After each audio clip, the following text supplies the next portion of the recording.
La plus grande guerre navale de l'histoire a eu lieu dans l'océan Pacifique pendant la Seconde Guerre mondiale, où l'Empire du Japon et les États-Unis ont mené la première combinaison de forces aéronavales à un niveau géostratégique profond. Beaucoup de choses ont changé depuis, surtout dans le domaine des technologies comme l'aviation, la navigation, la logistique, le renseignement, l'ingénierie navale et d'autres qui n'existaient même pas et ont fini par apparaître comme l'intelligence artificielle, les drones, la technologie furtive, les armes à énergie et ainsi de suite. Cependant, malgré tous ces changements, le fondement stratégique combiné à la géopolitique est resté le même. Ainsi, les Chinois, conscients du passé, planifient aujourd'hui en regardant vers la guerre du Pacifique dans le futur. C'est pourquoi dans la vidéo d'aujourd'hui, nous allons voir ce que les Chinois ont appris de ce conflit. Mais avant tout, donc n'oubliez pas de vous abonner à la chaîne, de partager la vidéo avec tout le monde que vous connaissez et d'envisager de devenir membre de la chaîne. Non seulement vous aurez un accès anticipé à plusieurs vidéos qui ne sont pas encore sorties pour le grand public, mais vous aurez aussi accès à des lives exclusifs et directs avec moi, la participation au groupe Telegram, et vous pourrez également accéder aux cours que je mets progressivement à disposition des membres. Et plus important encore, bien sûr, cela me permettra de continuer à vous apporter du contenu de géopolitique authentique. Votre soutien est essentiel pour que je puisse continuer avec cette chaîne. Je suis Géopolitique Mondiale et vous êtes sur la chaîne Géopolitique Mondiale.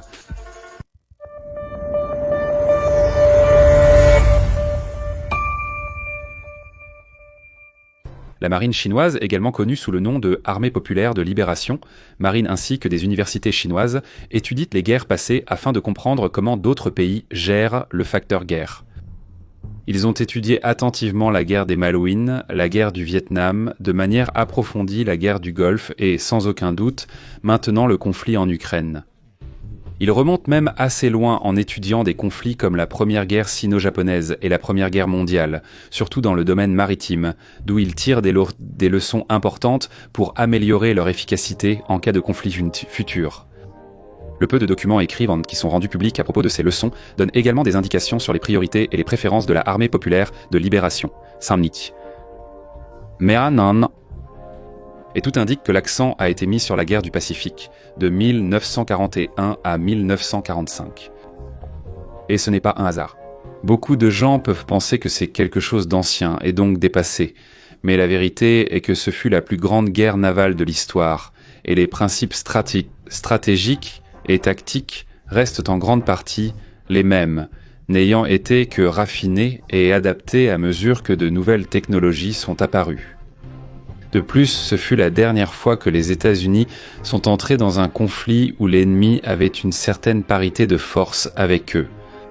Parce que depuis lors, les Américains n'ont fait la guerre qu'à des forces bien plus petites et plus faibles, qui n'avaient même pas de loin le même niveau technologique qu'eux.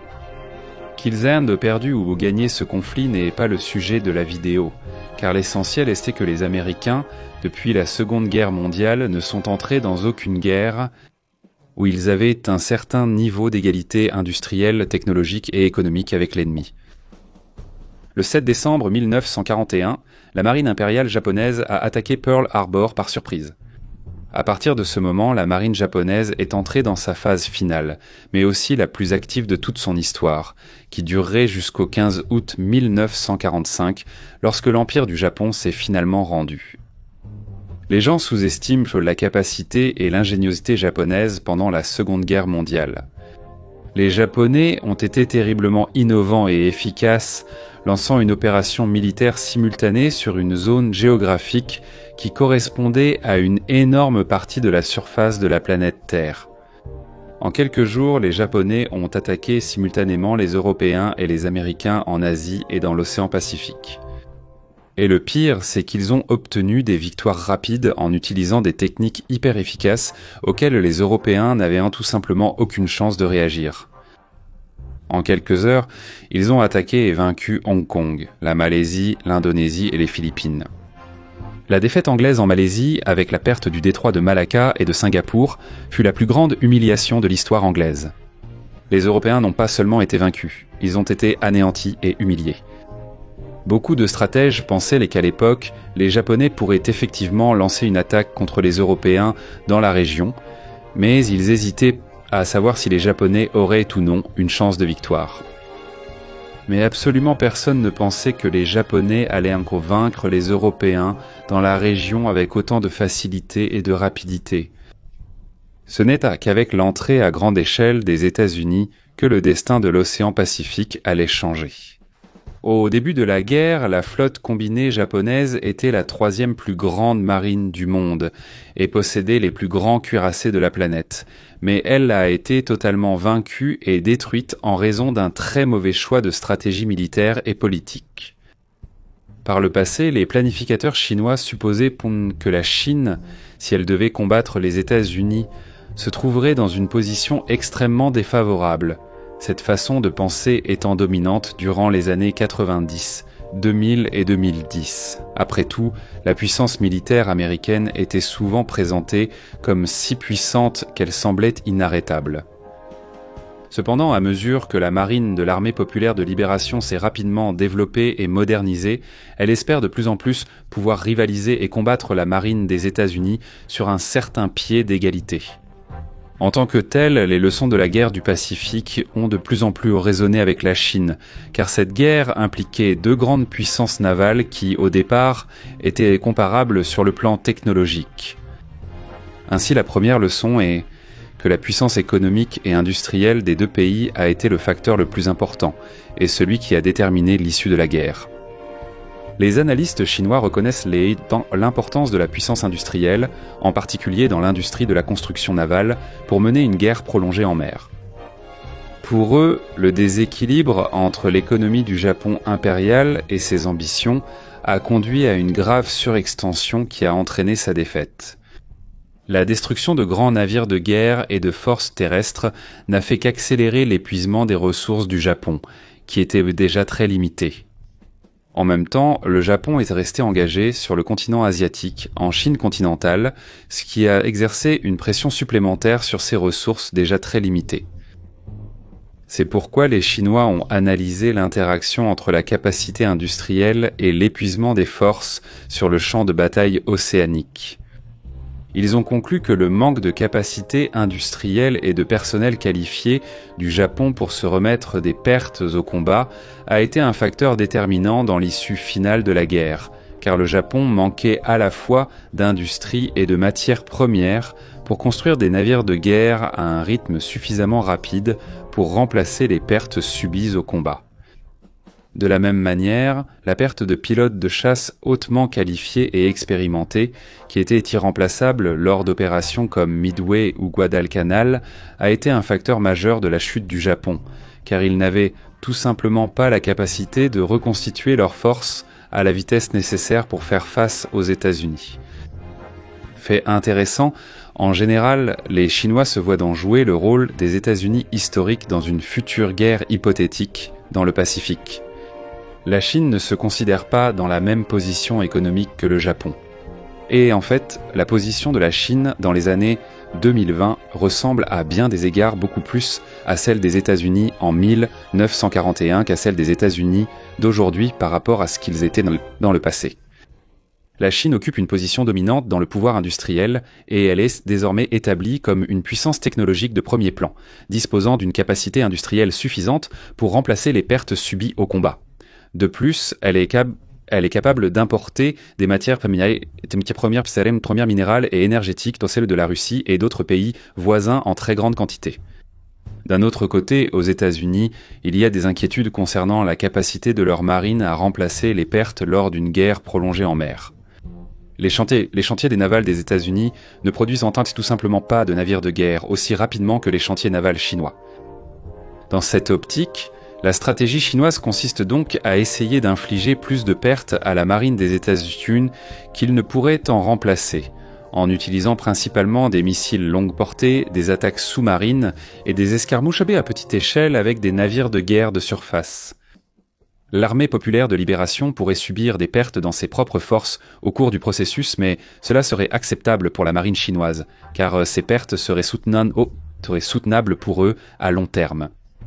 Comme je l'ai dit que la Russie menait un marathon contre l'Occident, surtout l'Europe dans d'autres vidéos, alors que les Occidentaux menaient un sprint de 100 mètres, les Chinois ont également montré qu'ils misent sur la même logique.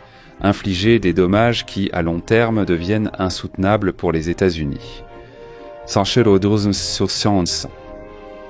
La capacité de la Chine à augmenter l'usure et à supporter des pertes signifie que les États-Unis auraient du mal à suivre une guerre sur le long terme. Selon Pékin, la base industrielle et la construction navale des États-Unis se sont détériorées au fil des années, en raison de décennies de négligence et de mauvaise gestion. Aujourd'hui, les forces américaines sont confrontées à une réelle limitation des ressources, à l'instar du Japon durant la Seconde Guerre mondiale. C'est pourquoi, tout comme les États-Unis ont contenu le Japon dans des eaux lointaines en créant une soi-disant périphérie de défense, la Chine chercherait maintenant à maintenir son adversaire à distance du continent. De plus, pendant la guerre du Pacifique, les deux pays ont été innovants dans l'utilisation de la puissance aérienne basée à terre et des porte-avions pour mener des attaques aériennes contre les navires de guerre ennemis. Aujourd'hui, la Chine dispose d'un arsenal de missiles balistiques anti-navires basés à terre et d'aéronefs pour attaquer les navires de guerre ennemis, en plus de posséder des navires de combat hautement modernes avec une portée de plus en plus grande. Les militaires chinois accordent une attention particulière au rôle de la puissance aérienne basée à terre à Midway. Ils observent que les États-Unis, avec des avions moins performants et plus anciens sur l'île de Midway, ont joué des rôles essentiels qui ont finalement conduit au succès américain. La reconnaissance à longue portée effectuée par des chasseurs et des bombardiers a fourni un écran d'alerte précoce et a détecté la flotte japonaise qui approchait, gagnant ainsi un temps précieux pour que la petite force de défense puisse réagir. Bien que les avions lancés depuis Midway aient été en pratique presque inutiles contre les porte-avions japonais, ils ont réussi au moins à distraire suffisamment longtemps la flotte japonaise pour offrir aux Américains la chance de porter un coup décisif grâce à l'aviation embarquée. Une autre bataille importante est celle de Guadalcanal. Les commentateurs chinois considèrent la prise américaine de Henderson et la défense réussie de cet aérodrome contre les contre-attaques japonaises comme cruciale pour la victoire à Guadalcanal. La lutte pour le contrôle de l'aérodrome a été le tournant de la campagne sur l'île, l'armée impériale japonaise subissant des pertes de plus en plus importantes et, par conséquent, insoutenables. Les avions américains lancés depuis l'aérodrome ont fourni un soutien aérien aux opérations terrestres, défendu contre les attaques aériennes japonaises, attaqué les convois ennemis et, en plus, coulé d'importants navires de guerre japonais. En revanche, en raison de la distance séparant la base aérienne de Habao de la zone opérationnelle, les avions japonais ne pouvaient pas opérer assez longtemps ni en nombre suffisant pour influencer le résultat de la bataille. Lors de la bataille d'Okinawa en 1945, le contrôle des aéroports terrestres a de nouveau été vital. La flotte américaine d'invasion a été soumise à des attaques lourdes et incessantes par des avions japonais basés à terre, y compris les kamikazes. Au début de la campagne, les forces des États-Unis n'ont pas réussi à éliminer de nombreux aérodromes à Kyushu, exposant ainsi la flotte américaine à des attaques aériennes constantes. Mais lorsque les Américains ont réussi à capturer 2 aérodromes à Okinawa, ils ont alors pu changer le cours de la bataille. Dans une grande guerre navale contre les États-Unis, la Chine utiliserait alors sa puissance de feu sous la forme de missiles de précision lancés depuis le continent pour neutraliser ou couler les navires les plus importants de la marine américaine, à savoir ses porte-avions. Les chasseurs et bombardiers à long rayon d'action chinois, comme le H-6J et le J-16, ont également une portée suffisante pour engager les flottes américaines loin du continent chinois. Les missiles chinois peuvent également être utilisés contre les bases aériennes américaines en Asie et dans le Pacifique, les mettant hors d'état de nuire pendant de longues périodes et détruisant les avions au sol. Le déploiement d'un missile balistique à portée intermédiaire Dongfang 26 en Chine signifie que même des positions clés des États-Unis, comme Guam, ne seraient pas sûres pour les opérations aériennes américaines. Ainsi, si les Chinois réussissaient, ils pourraient repousser la puissance aérienne américaine de plus en plus loin du continent chinois. Fait intéressant, les auteurs chinois expriment une immense admiration pour la capacité logistique américaine pendant la guerre du Pacifique. Lors de la bataille de Guadalcanal, par exemple, grâce aux convois de ravitaillement américains, aux bases avancées et à une défense relativement efficace de ces routes maritimes, un flux constant de renforts, d'équipements et de fournitures a pu être acheminé vers l'île, tandis que les Japonais étaient mal équipés pour ravitailler leurs forces à Guadalcanal et dans d'autres théâtres d'opération. Les attaques américaines contre les convois de ravitaillement japonais ont aggravé les défis logistiques du Japon. La pénurie de ravitaillement et de renforts a sapé la force de combat japonaise, laissant les soldats de l'armée impériale sans nourriture ni munitions lors de la campagne de Guadalcanal. Cette insuffisance a pu être observée en Nouvelle-Guinée, en Birmanie et aux Philippines entre 1944 et 1945. Les analystes chinois critiquent également l'échec de la marine impériale japonaise à attaquer les lignes de ravitaillement américaines, qui étaient vulnérables tout au long de la guerre, ainsi que son incapacité à concentrer ses attaques aériennes contre les dépôts de ravitaillement américains exposés. La doctrine sous-marine japonaise s'est concentrée sur l'attaque des navires de guerre ennemis, plutôt que sur les convois de ravitaillement, ce qui est très différent des U-boots allemands dans le théâtre de l'Atlantique. L'effort de construction navale japonais avant la guerre était fortement axé sur la construction de navires de guerre et à minimiser la construction de navires de transport et de ravitaillement pour maintenir ses forces de combat renforcées et approvisionnées. En d'autres termes, le Japon s'est préparé pour la bataille, mais pas pour la guerre. Et cela n'était pas un hasard, car les Japonais ont étudié et se sont préparés pour cette guerre contre les États-Unis en utilisant les ouvrages des géopoliticiens Mahan et Léa Homer, dont il y a d'ailleurs des vidéos ici sur la chaîne, qui affirmaient que les guerres navales se concentraient en un seul grand moment, celui d'une unique grande bataille. Et ce n'est pas que ces géopoliticiens avaient en tort, car jusqu'à la Seconde Guerre mondiale, celui qui remportait la grande victoire en mer déterminait le résultat de la guerre, ce qui s'est avéré vrai lors de la Première Guerre mondiale et de la guerre russo-japonaise. Mais dans les années 40, la réalité de la guerre était déjà différente, et une grande bataille qui déterminerait toute la guerre n'était plus réaliste. Ainsi, la guerre moderne ne serait pas décidée uniquement par les gains et pertes de navires de guerre ou d'îles, mais par la capacité à continuer de développer le potentiel industriel d'une nation, et à convertir ce potentiel en puissance de combat soutenue sur la ligne de front dans une lutte à long terme.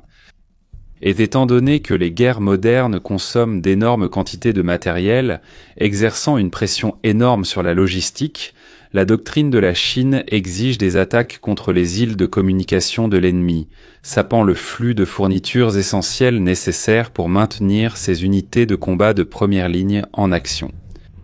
Ainsi, l'analyse chinoise de la guerre du Pacifique a apporté 4 leçons. La première étant que la puissance économique, technologique et industrielle combinée des nations est le facteur le plus important de la guerre. La deuxième leçon est que la guerre navale à l'ère moderne sera décidée par la puissance aérienne basée à terre, que ce soit sous la forme d'avions de combat ou de missiles anti-navires. La troisième est l'importance de la logistique et des renforts. Et la quatrième est que la Chine se voit dans la position des États-Unis de 1940, par opposition au Japon impérial, qui serait le rôle des États-Unis aujourd'hui. Mais un aspect important qui est ignoré par les Chinois réside dans le fait de l'expérience au combat. Après tout, la dernière fois que les Chinois sont réellement entrés en guerre, c'était en 1979 contre le Vietnam, tandis que les États-Unis, de leur côté, se sont depuis engagés dans un nombre énorme de guerres. Et bien que les États-Unis, dans ce sens, n'aient pas non plus d'expérience en guerre navale, ce qui les mettrait à égalité avec les Chinois, d'un autre côté, ils ont de l'expérience en tant que force combinée, ce que les Chinois n'ont qu'à travers l'entraînement.